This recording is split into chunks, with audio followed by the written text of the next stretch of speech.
নমস্কার বন্ধুরা, আপনাদের সবাইকে স্বাগত আজকের ভিডিওয়ে। আজকে আমি আলোচনা করব নতুন বছরের শুরুতেই মার্গী হবে বুধ।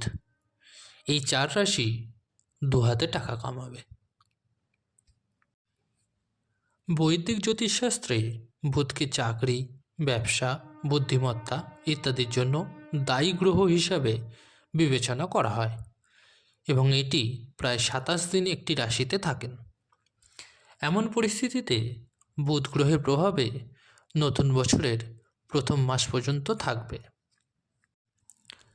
28শে ডিসেম্বর বৃহস্পতিবার বুধ বৃশ্চিক রাশিতে প্রবেশ করেছেন। এরপরে নতুন বছর 2024 সালের 2রা জানুয়ারি একই রাশিতে মার্গী হবেন।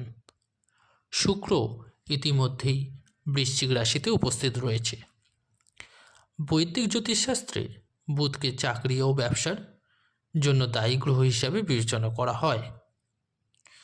বুধ যখন তার রাশিচক্র পরিবর্তন করেন তখন এটি দেশ এবং বিশ্বসহ মেষ থেকে মীন পর্যন্ত 12টি রাশিকে প্রভাবিত করে।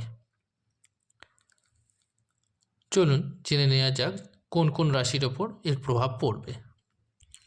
মেষ রাশি। বুধের গমন মেষ রাশির জাতকদের জন্য উপকারী প্রমাণিত হতে চলেছে। অতএব মেষ রাশির জাতক জাতিকারা জানুয়ারি মাসে ভাগ্যের পক্ষে হতে চলেছে। নতুন বছরে আপনি ব্যবসায় বড় লাভ পেতে চলেছেন। বুধ আপনার রাশি থেকে তৃতীয় এবং ষষ্ঠ ঘরের অধিপতি। মিথুন রাশি।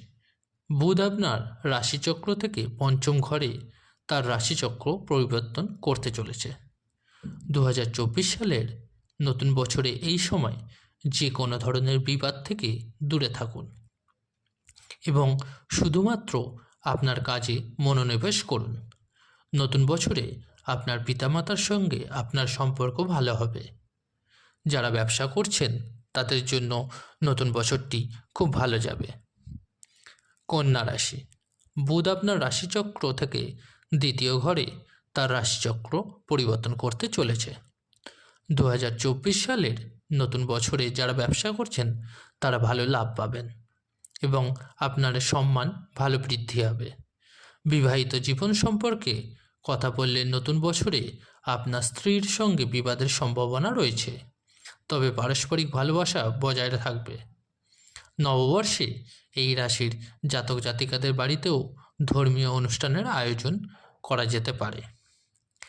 কুম্ভ রাশি। বুধের রাশি পরিবর্তন কুম্ভ রাশির জাতকদের জন্য অনুকূল প্রমাণিত হতে চলেছে।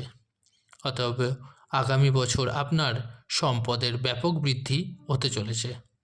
আপনি আপনার সমস্ত কাজে সাফল্য পাবেন।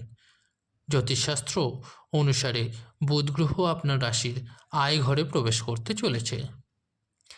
বন্ধুরা, এই ছিল আজকের ভিডিও। যদি ভিডিওটি ভালো লেগে থাকে অবশ্যই লাইক করুন এবং এই ধরনের আরও ভিডিও পেতে চ্যানেলটিকে সাবস্ক্রাইব করুন। ধন্যবাদ।